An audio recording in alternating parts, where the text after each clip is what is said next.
Welcome to this latest event from the Inter-University Committee on International Migration based at the Center for International Studies at MIT. We're very happy to welcome today Bob Lucas, whose official name is Robert E.B. Lucas, who is a long-standing member of the Inter-University Committee. He's a former chair, and he's somebody who has written many, many books and even more articles. When I looked at his CV, I decided that 6 pages of articles was enough to tell our audience today. I didn't need to actually count them. He also has more than half a dozen books. And his latest book is about the topic that he's going to be speaking on today, rural-urban migration in developing countries. Now, for anyone who's wondering, this is a migration seminar, and it's at the Center for International Studies. How come we're looking at internal migration in developing countries? Well, I would argue, first of all, that the two fields are intimately connected, that there are many facets of migration, of which economic incentives are just one, but also that rural-urban migration in developing countries has a lot in common with international migration. We need to look at the incentives for migration, how people decide whether to migrate or not, the impacts of emigration on the communities that migrants leave. And I'm sure Bob will be telling us much more about rural-urban migration and what links, if any, it has with international migration.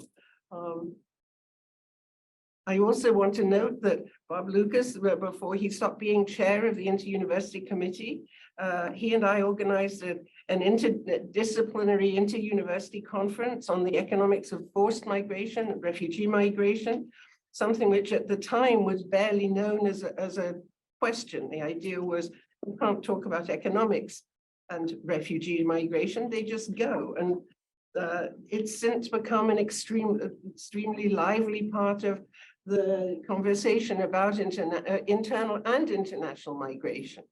Bob, you've been an innovator. You have a long record of teaching and publishing. We're delighted to have you here today. Thank you, Anna and Sabina. They've both been terrific in setting this up. Very much appreciate it. I also have to thank Nomad, the World Bank, who supported my work on this. The book, this is rather large, tries to do two things, really. One was that I have tried to write a review of the existing literature on migration between rural and urban areas. And secondly, to add a lot of fresh evidence on a whole range of topics that spin out of this. So today I'm only going to try to sketch a few of the results that came out of all of this. For the most part, I'm going to avoid technical issues of how I got the results, but I'm perfectly happy to try to answer any questions you may have about those as we go along. So the data set that I put together for this has observations on individual people, all the data refer to individual people. The data actually cover more than 30 million people, so it's a pretty large data set that I've finished, from 75 developing countries in Africa, Asia, and Latin America. One feature of these data, all of the data are nationally representative of the country that they refer to, which actually is very rare in this migration area. A lot of the literature on migration, rural-urban migration, refers to individual villages or districts at most. So to have nationally representative results on this is actually quite rare. So 75 countries, but I never pooled the data. So all of the results are derived for each of the countries in turn, which is by the book. So what is the motivation for this?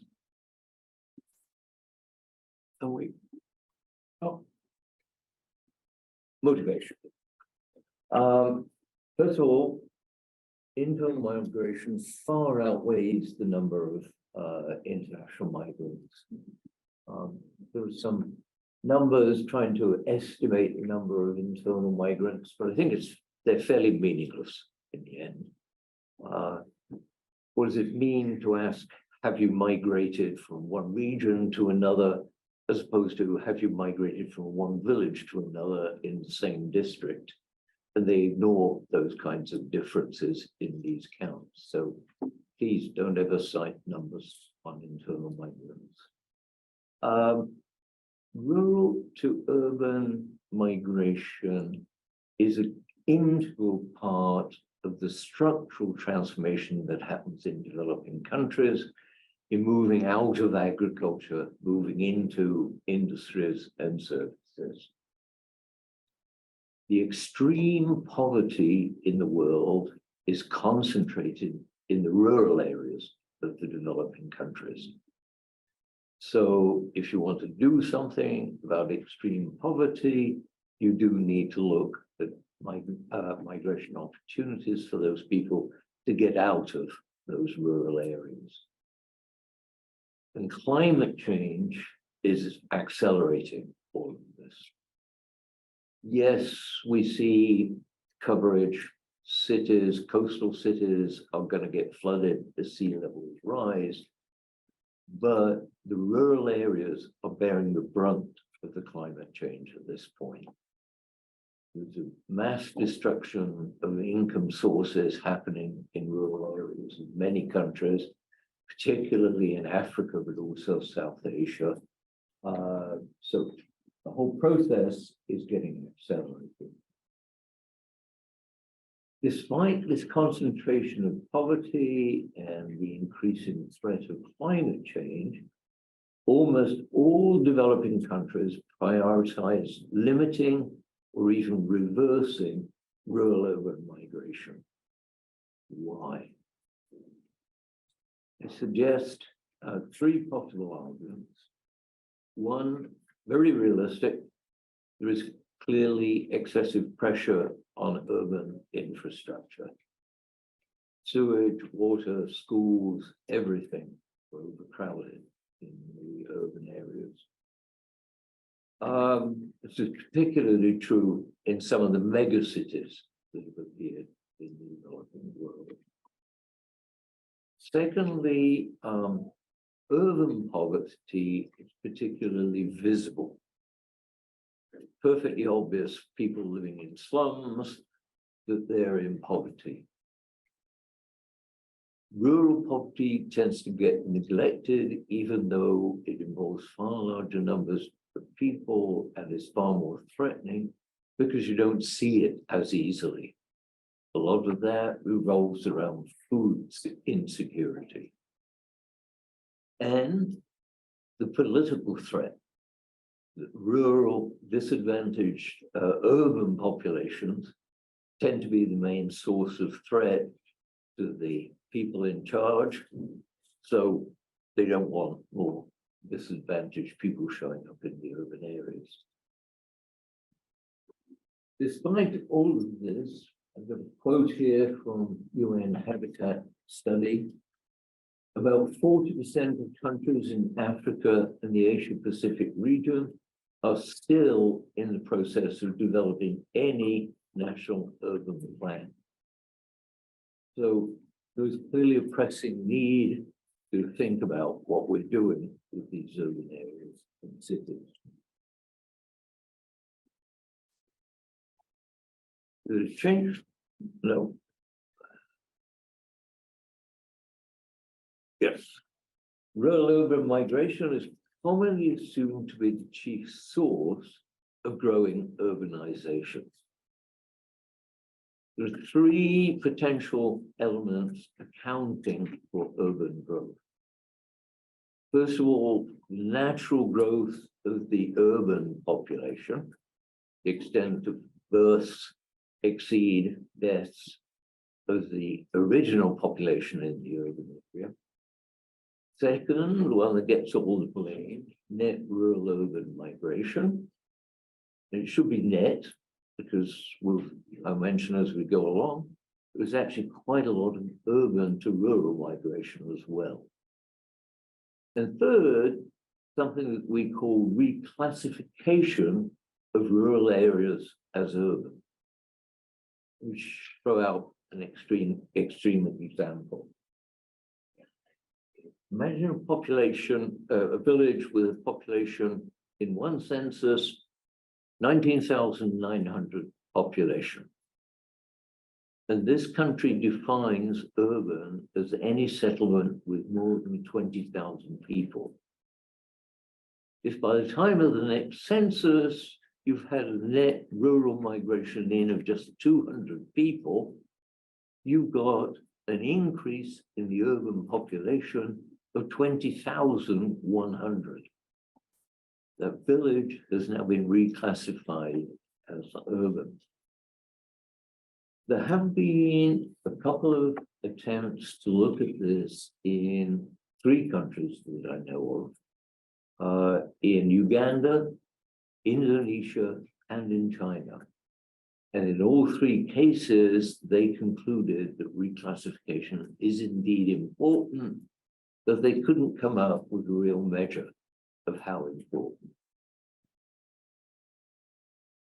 I tried to decompose the estimates of increase in urban population using the migration data that I had. So this shows what I could do. It could only be done in 22 developing countries. The colors in here, the orange is net migration contribution to urban growth in these 22 countries. Green is natural population growth contribution, and the gray is reclassification. So the one where reclassification plays no part whatsoever is on the far left. That's Cambodia. Why didn't rural-urban population play any role, reclassification play any role in urban growth there? Because by the time the Khmer Rouge had finished with Cambodia, Phnom Penh was a ghost town. There was virtually nobody left in Phnom Penh. So any growth in urban Phnom Penh had to have come from rural-urban migration. Of the remaining countries in there, the other 21, not one of them does net rural-urban migration result in more than half of the urbanization growth. Reclassification is a major issue in most of these countries.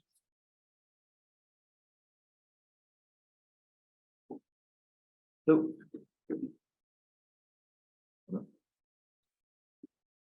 look, most migration theories presume that a movement from rural areas to urban areas is a permanent move. It's a lifetime decision. Our data indicating otherwise, that there is actually a great deal of return migration going on. Cite 3 bits of the evidence we put together on this. On average, across the 75 countries, 30% of the lifetime migrants, those born in a rural area and now in an urban area, had moved to an urban area in the last 5 years. Now, that could be possible in all of these countries, but you can't sustain that kind of process. It's impossible. So a lot of the people who have moved in the last 5 years are probably returning as well. Second, you can look at the graph that's on the left over here. That one is for Kenya. And it's showing the age when different people move to an urban area. It's on the horizontal axis. The green graph in there is for all ages of population. So you can see it very clearly peaks actually at about age of 20.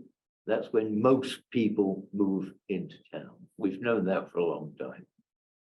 I'll come back and note that that distribution is actually bimodal. There's a little bump there. It's a much younger age. I'll come back to that. But what I do in the orange and then the gray is to do the same profile, but of people who are increasingly older. The orange only includes people over age 25, the gray only those over 50. What you see progressively is that the peak age when people moved increases as we look at older and older groups.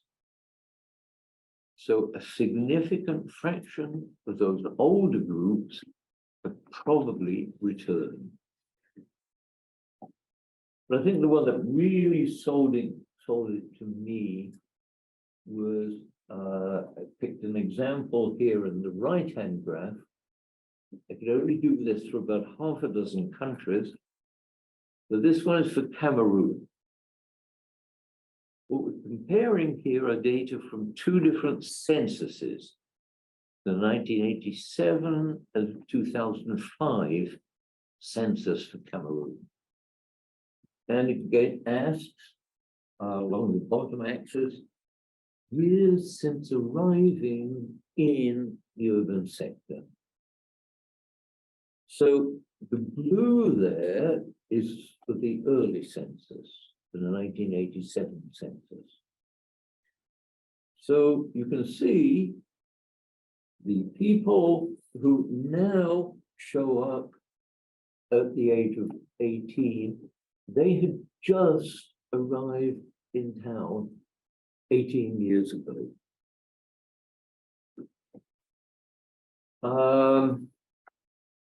But they're not there in the 2007 census, 2005 census, 18 years later. So those people who had just moved in the earlier census have disappeared by the time we move on to the next census.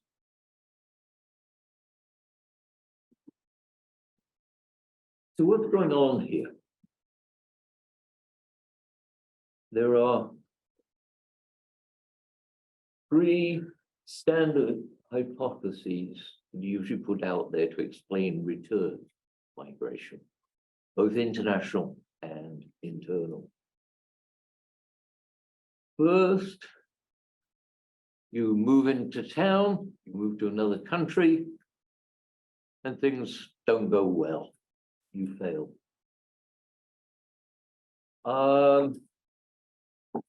Work with a nice paper on the US streets are paved with gold, it's called. People arrive thinking that's true, and they give up and go home. We actually know there's a surprising amount of return international migration.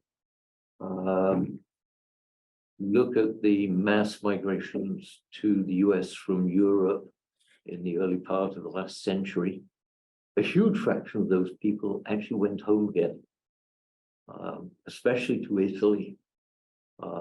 Massive investments in building houses back home and retiring back to Italy. Somewhat surprisingly, even the settlers who came to Plymouth and settled there, I would have thought the ocean crossing was so horrendous they would never dream of going home again. But in fact, there was a great deal of back and forth travel amongst those people, trading back home with England. So return migration, even in the international context, is surprisingly common. A second explanation is that the situation on which you made your decision to move has changed. There may be changes in the economic situation or your personal circumstances. Change could be at home, where you started from, or where you wound up. You probably all saw what happened with the lockdown in India at the beginning of the pandemic. One of the greatest internal migrations in living memory. Hundreds of millions of people walked home to their villages. With the lockdown, they had no way of earning a living in the cities. The train system had been closed down by the government, and they had to walk home. Change of circumstances. We also have accounts of what happens. You left mum and dad back in the village. Now they're getting old. They can't look after themselves.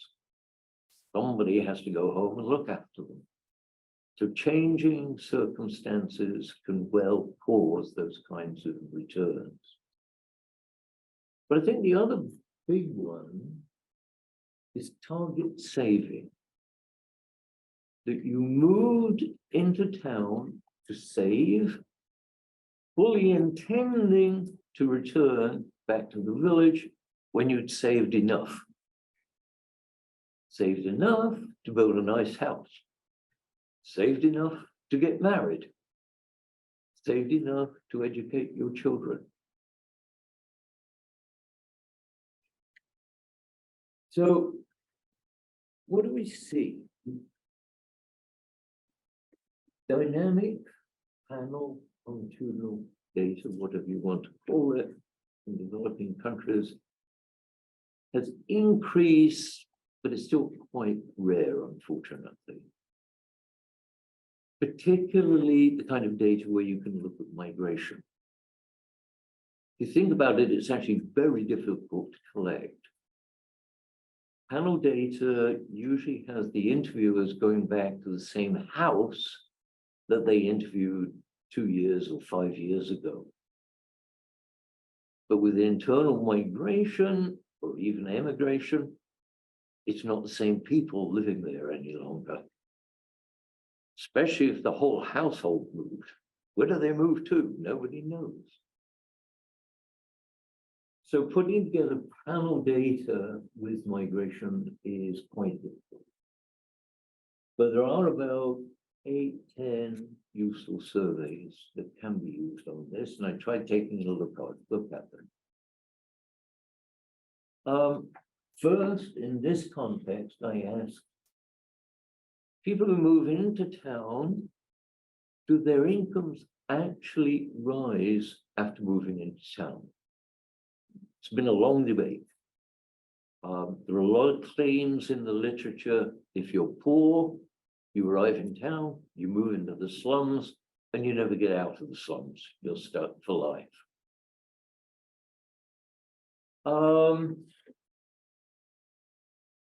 That turns out not to be true in the data, as far as I could look at this. I could look how long people had actually been in town, where they came from, their income when they first arrived, and what was their income now. And you could see very clearly consistent rising incomes. This is not a result of selection, those who failed going back home. So you see those who've been in town longer having higher income. You can actually trace the incomes of these individual households, and they clearly rose over time. They rose more for the less well-educated than for those who are highly educated. The highly educated migrants do fine from the beginning. They walk into a nice job, no problem. the new arrivals have to work their way up the chain. And so we see a bigger gain for them. Return is not a reflection of failure. I disagree with that part of the literature that claims that it is. Target saving, rejoining the family left in the village is very common. But one claim in the literature I could not see in the data was the claim that a lot of people move back to the village on retirement. I could see no blip in any of the data showing higher returns around retirement age. I became friends with a little elevator operator in Mumbai. He'd moved from Rajasthan when he was a child.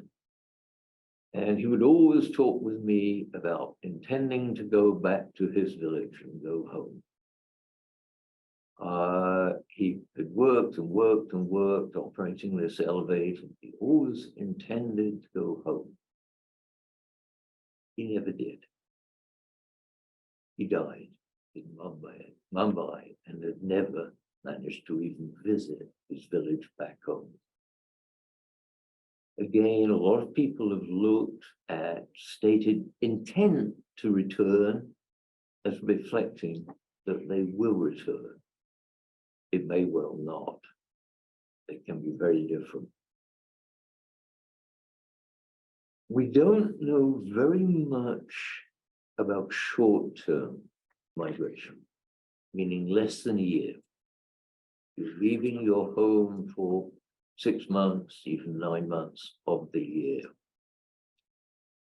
But there are some data out there, and I tried to take a look at this. It is in fact very widespread, both from rural settings, but also from urban areas, where people will leave the home for part of the year. Unfortunately, there are no data to tell us where they go. This is a major failing of the World Bank surveys, by the way. They could fix this very easily, but they've refused to do so. It's often claimed in India that one reason you don't see higher lifetime moves from rural to urban areas is because short-term migration is the norm. In fact, comparing Indian short-term migration, it is no more prevalent in India than on average across the developing countries. So that is a mistake. The more men move than women in short-term moves. And it's very often not a family that will move. It's an individual. Maybe a man, maybe a woman. The men are more often moving. There's been some literature trying to tie the short-term moves to food security in the rural areas. There's an interesting experiment done in one of the poorest districts of Bangladesh. It was an experiment. They offered families in the lean season, when there was no food, they offered them a small amount of cash to cover the bus ride to the nearby town, and offered them more cash if they would connect with their representative in town, if they actually went. And they found that the families that took this up faced less food insecurity than those that did not take up this short-term move. It's actually published in Econometrica, which is very unusual for experiments. And the aid agencies got very excited about this. They said we can solve food insecurity in the rural areas just with very tiny amounts of money to these families. The same group who did this experiment tried extending it to the west of Bangladesh, and apparently the experiment was a complete failure.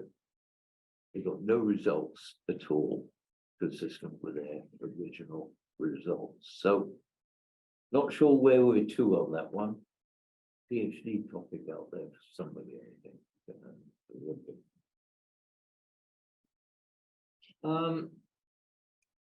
Throughout the whole book, all results are presented separately for women and for men, and comparisons are made.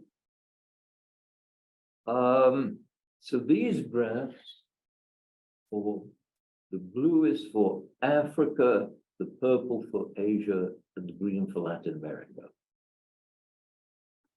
The countries above the horizontal axis, more women are moving than men. These are lifetime moves from rural to urban. They were born in a rural area, they're now in an urban area. So you can see Latin America, women dominate rural urban population. We've known that for quite long. In Asia, surprisingly, it also turns out that women dominate men in lifetime migration in most of these countries. The only two exceptions on the far right of that purple graph are Indonesia and Turkey, where men dominate. One of the interesting ones struck me in here. Second from the left, one of the highest gaps where far more women move than men is India. Interesting issues around this. India has not done at all well in creating industrial and manufacturing jobs in general, but they've done virtually nothing in terms of creating employment for women in the cities. Pretty much the only opportunity open to them is as domestic workers. So some rethinking to be done there. Men do dominate in most of sub-Saharan Africa and in Africa more generally, including the north.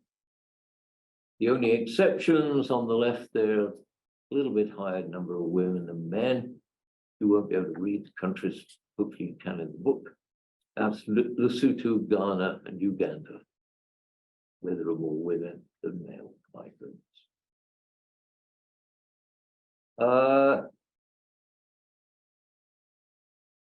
Looking across countries in here, in Africa and Asia, the percentage of women in employment who are in industry is positively and clearly correlated with the migration of women into the urban areas. I could find no data set on Bangladesh, which was surprising that I could get access to, that will let me look at this. But I'm virtually certain that the rise of the garment industry in Bangladesh has completely reshaped female migration into the urban areas in Bangladesh. In Latin America, surprisingly, that correlation is actually negative. Yes, the women are dominating moves into town, but they're not getting jobs in industry. Probably some form of services, but I think there's a lot more. We need to look at the breakdown in there. There are a couple of major indices that the international agencies put together on the role of women in different countries. And surprisingly, there was no clear correlation between the freedom of women and their likelihood of moving into town. I would like to claim that migrating into town can be a liberating experience for women. So I'm not sure what we're missing.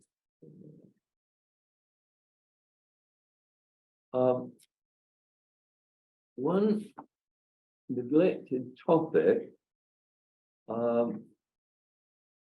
is the autonomous migration by women.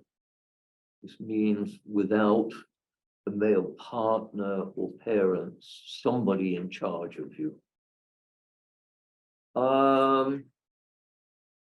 There is a stigma attached to women migrating alone in a wide range of countries.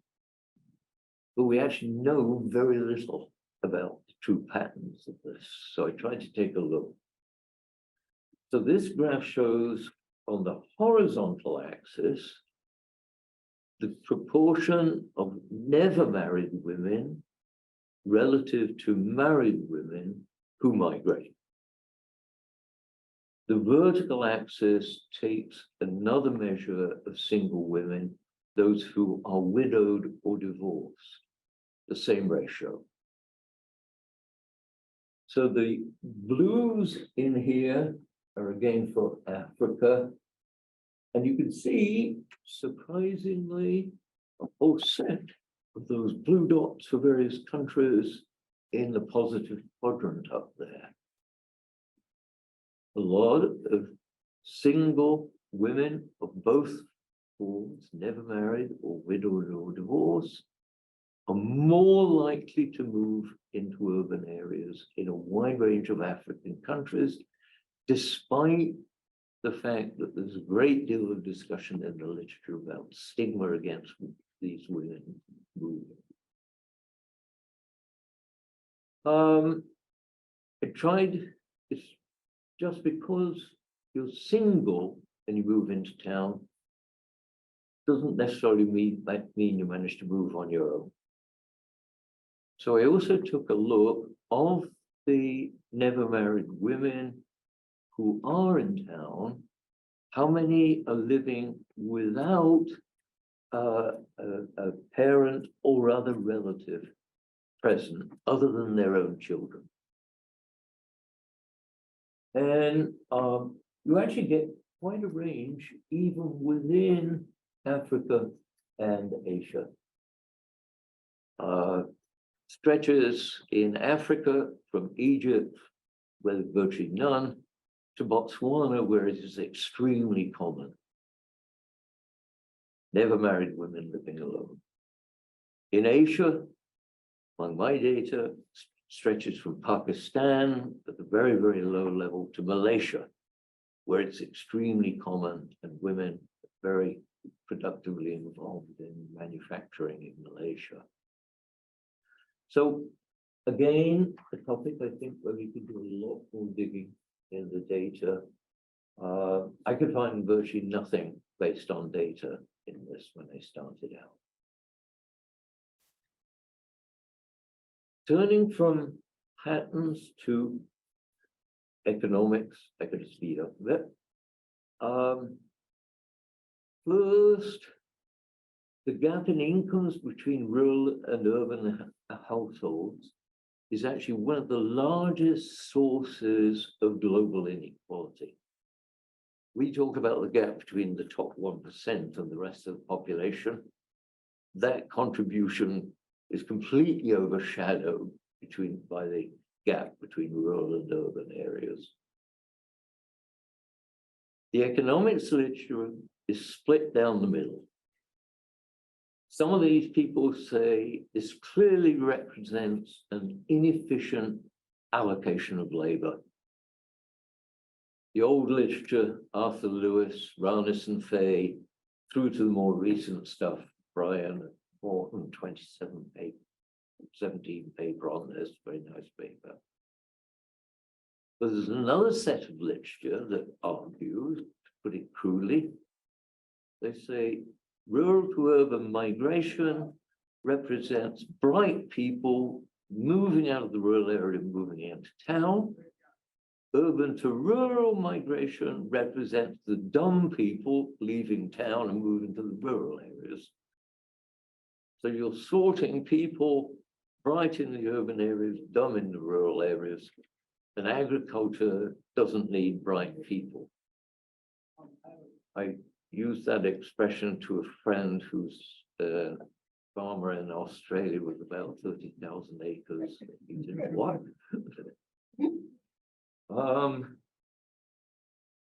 So, what do we see? Our data.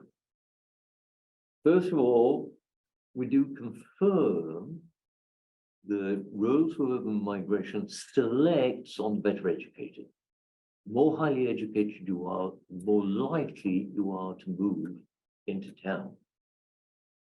But rural urban migration is lowering the education profile in urban areas.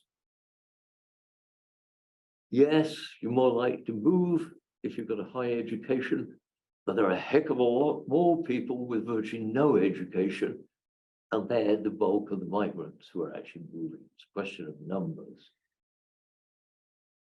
Urban-rural migration, conversely, is actually raising education levels in rural areas. So I like to characterize this as selection, yes, but without sorting. I think the efficiency arguments are out the window.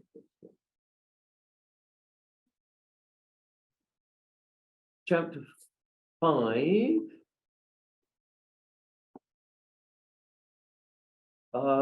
shows that the income gains to those who actually do move from rural to urban areas is really, really big in most contexts. But the potential income gains of those who don't get to move is also very, very big. There have to be something that is stopping them from taking advantage of that. So we can see, looking at who are these people who are not taking advantage of these potential gains, two groups stand out obviously. Those at greater distance from the cities. Remoteness, we've known for a long time, is a deterrent to moving. It's more difficult, and they don't manage to make these moves. But one that economists have virtually never looked at also turns out that even given education levels, given your remoteness, those who are from minority ethnic and linguistic communities are also far less likely to move from a rural to an urban area. So clearly very disadvantaged groups here are not managing to take advantage of rural urban groups. Turning quickly to networks. Why do networks matter? Because there's something called cumulative inertia. If you've got one person's moved from your village to town, that's the thin end of a network wedge being set up. If nobody takes that gamble, then you're going to be isolated from the urban advantages. So you're going to have some villages where you can find a lot of migrants, and they will be doing quite well, and other villages that are nowhere near as prosperous because nobody ever made that move and started the network going. There are two big problems in looking at the data on this, and I think both mistakes have been made. First, we do see more people move to where more people have moved. But what does that tell us? More people are moving over a corridor where more people are moving. It's perfectly obvious you're not asking anything of the data in looking at that. You need to separate the data. Is today's migration related to previous migration? Not all studies have done that. Secondly, is the association causal? So you live in a horrible village. It always has been a disaster. People left it before because it was a disaster. They're leaving it now because it's a disaster. You're not moving because you've got a network in town. You're both moving because the village was horrible. It's not causal. I tried using instrumental variables, using rainfall as the instrumental variable in here, and showed that the vast bulk of this network effect is indeed causal. It is not spurious at all. Networks do indeed matter in this. The standard explanation of why networks matter. You've got friends in town, they can help you find that first job, they can put you up while you look, they can cook familiar food, they speak a familiar language, and so forth. But, so a lot of the work on migration from Mexico to the US asks, how many people left your village to go to the United States? And that's the network.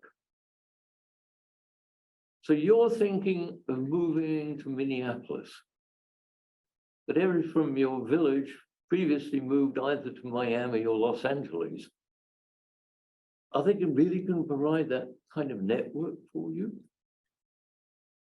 So one study before this, and I tried to replicate it on a much wider set of countries, and it turned out that looking at the dispersion of where your network went to did nothing to diminish the effect of that network on further migration.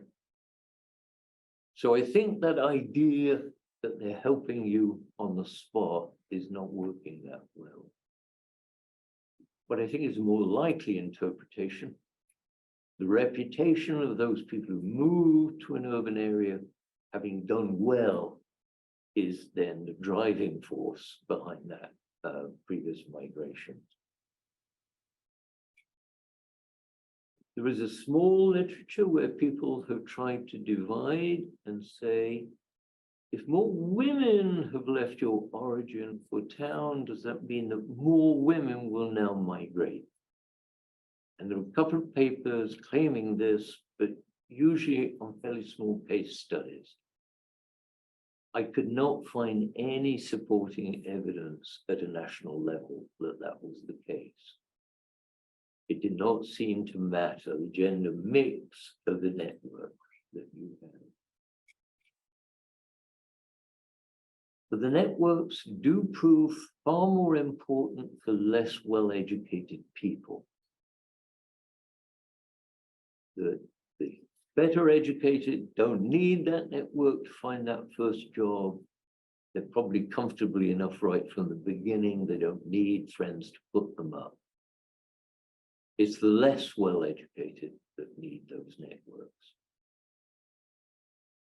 One quick addition on this, one that, as far as I can tell, nobody had really looked at systematically before.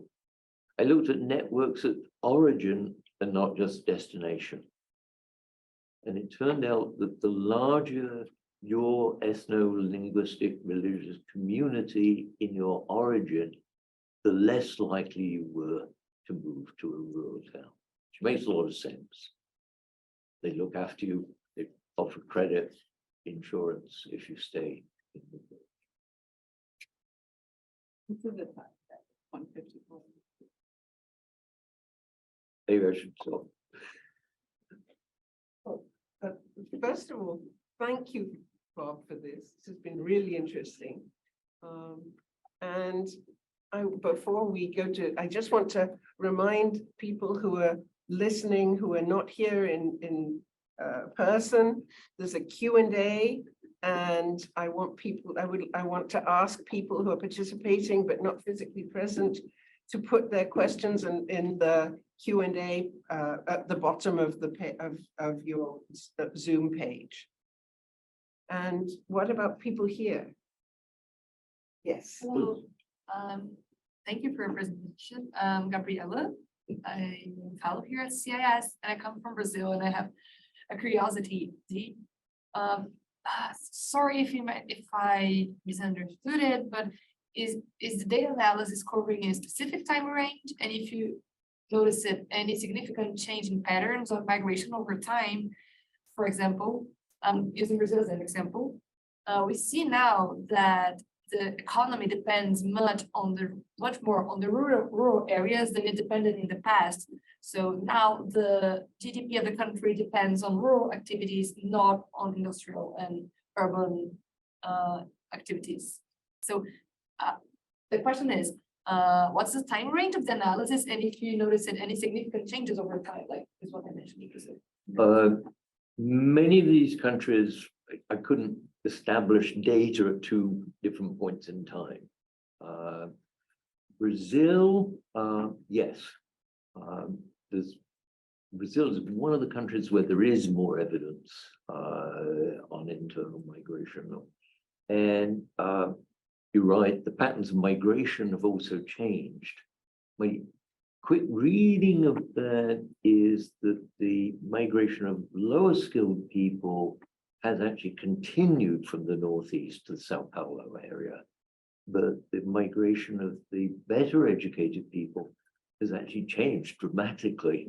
And they're no longer moving into the Sao Paulo area. They're actually moving to some of the internal states instead. The main set of data that most people have used in Brazil is a serious problem. It's a panel survey of workers, but it only includes workers in registered establishments. So it's a very biased sample. So you have to be a little careful about what data people are actually using for this. Brazil, by the way, was the only country where the only indication of ethnicity and so forth is the main three racial groups. And that turned out to be completely irrelevant in Brazil. It's the only country in the entire set where that was true.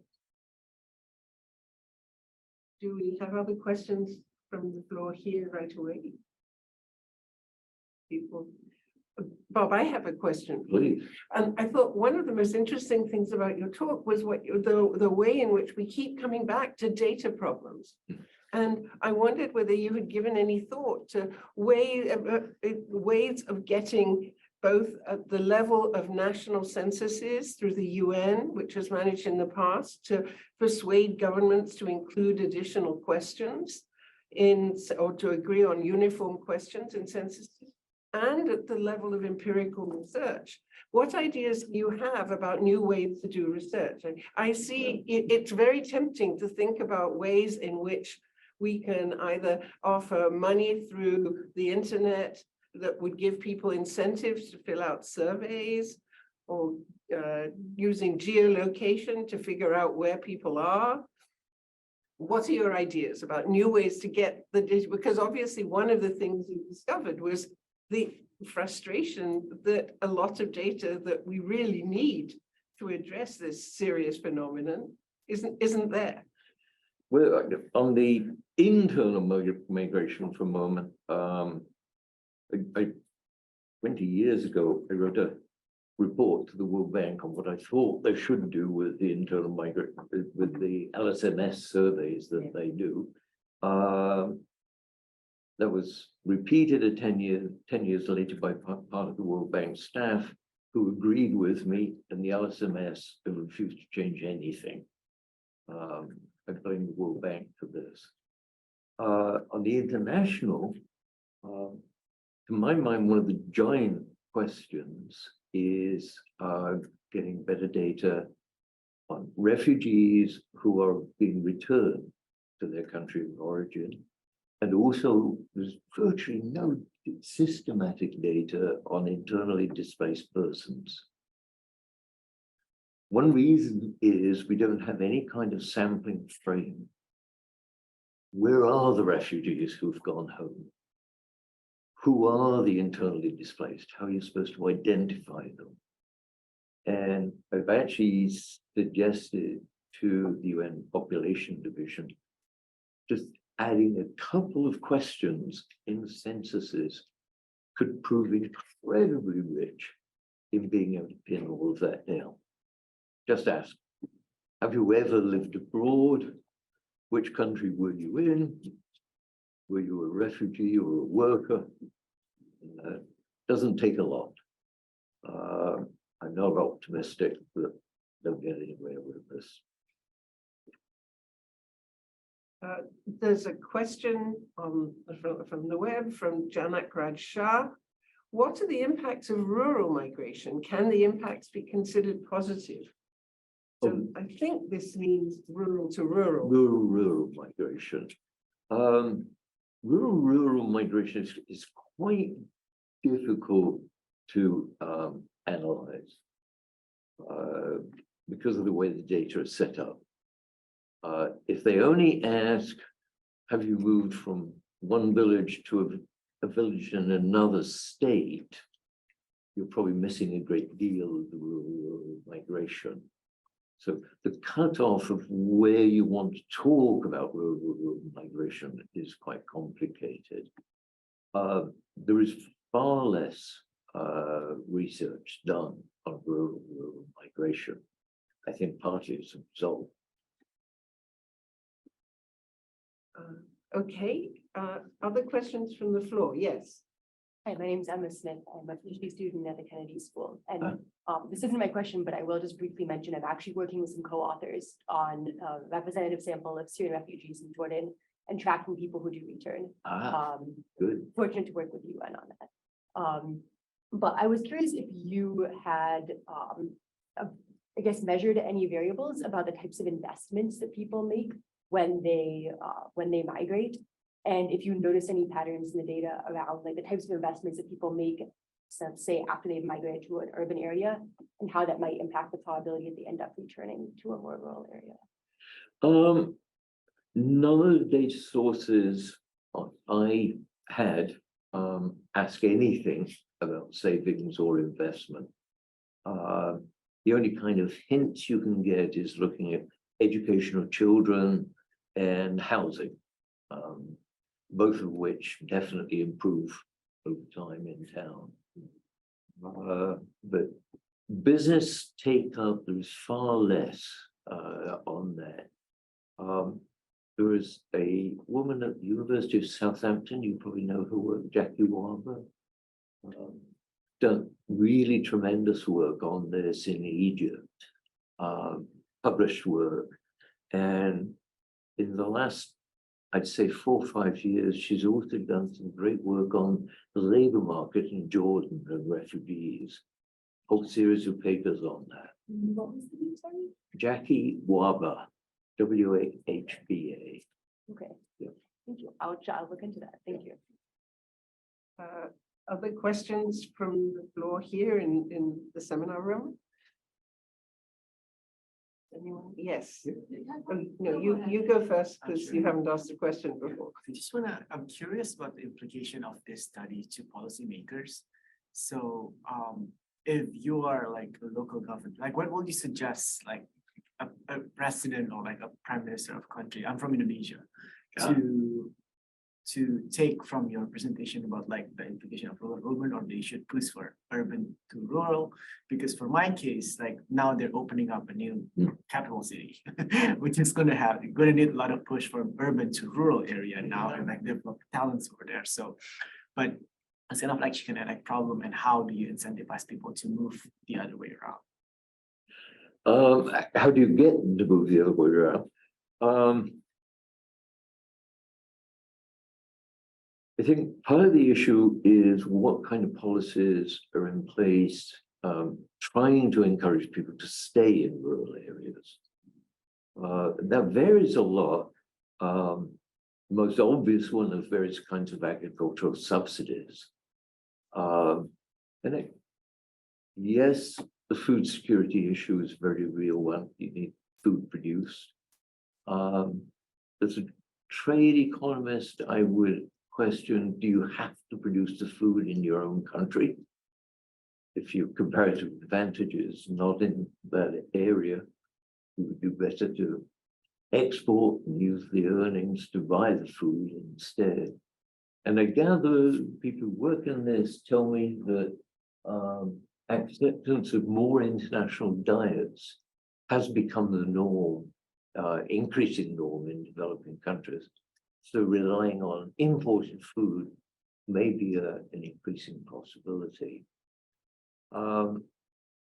In some countries, I mentioned ethnic minorities, the government, perhaps with best of intentions, has given land rights to ethnic communities, but only if they stay in their original settings.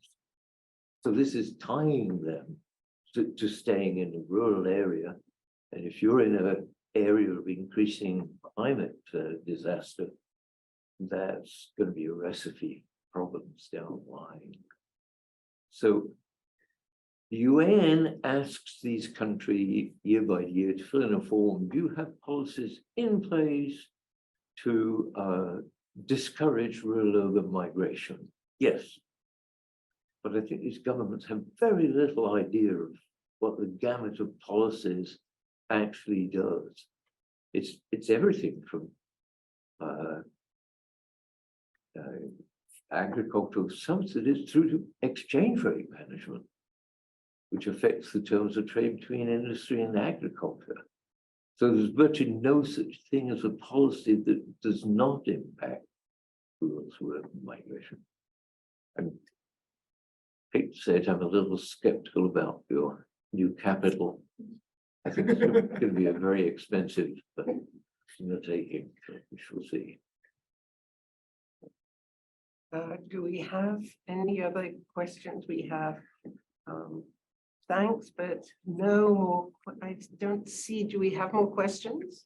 I wanted to briefly address the implications of climate change on migration, and adding to the colleague's question, considering that we're facing like the risk of migration due to climate change, where would you invest money to reduce poverty, like this scenario that we're expecting of climate change? So, first of all, virtually all of the evidence says climate change is having a big impact on internal migration, but virtually none on international migration. There's simply no evidence that it's really reshaping that. So then the issue is, where are we going? It's a double-edged sword. When we got hit with COVID and India went into lockdown, if those people could not move back to their villages, it would have been a disaster on a massive scale. To see massive poverty, food shortages in the cities. Though actually a survey that the World Bank just did actually found that a significant number of villages refused to let people back into their home villages. They put up barriers to stop them coming in. They thought they would bring COVID with them.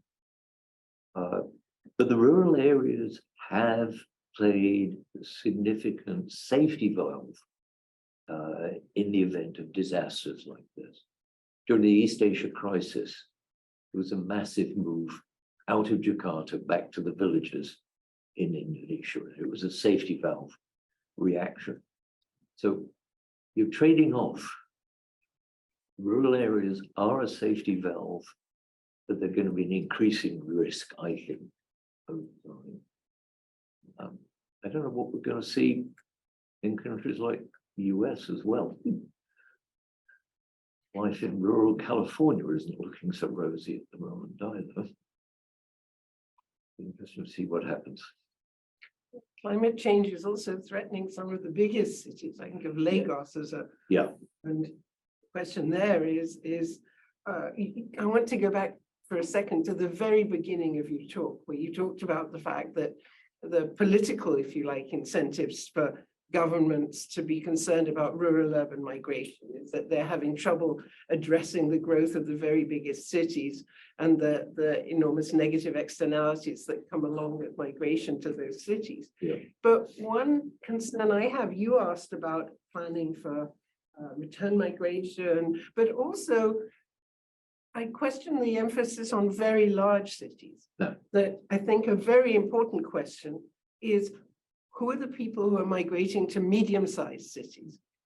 That the world really is not made up of a rural area and big cities.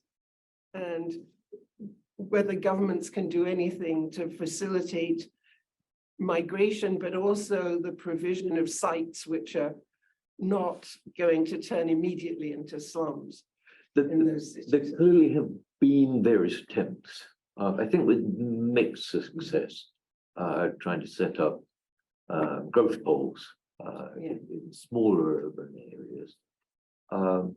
One thing I did find in the data, and I didn't have a chance to mention, there's a lot of reference in the existing literature to step migration. People move from the village to a small town, then on to the city. I could actually look at that in a fairly large number of countries, and it turned out not to be true at all. Virtually all the movement was from the village to a city of varying size, not necessarily the capital city, but relatively little movement, small towns, and then on. I'm not sure I ended your question. To me, the big issue is we've got to get serious about urban planning. There's an extremely good World Bank report. It's called the Groundswell report, came out in 2018. It's linking climate change and urban planning and setting priorities on that. It's well worth reading. Bob, there's another question online. I think this is going to have to be our last question with you to end at 10 minutes ago, yeah. 10 minutes ago. But there's a question from Louise Drucker. I've Oh. just been in South Africa and wonder if Bob has data on internal migration and the change at the end of apartheid after 1984. Yes. Surprisingly, there was not as much increase in movement out of the rural areas into urban areas at that time. In fact, a lot of people who had been pushed off into the so-called Bantustans are still in those areas. They've not moved out. I'm not sure why, though I must say South Africa has certainly not done very well in terms of job creation.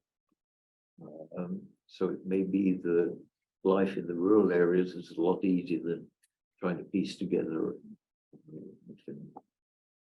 Say hi to Louise for me.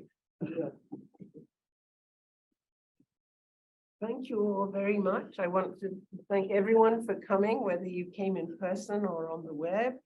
Our next seminar is on the 21st of April at 12 o'clock, 12 noon. Justin Guest from George Mason University is going to be presenting on his new book, Majority Minority, How Does Societies Respond to Great Demographic Change? And we're going to send out details to our email list. I hope you're all on the email list. If not, Sign up sheet. there's a sign-up sheet for people who are here in person.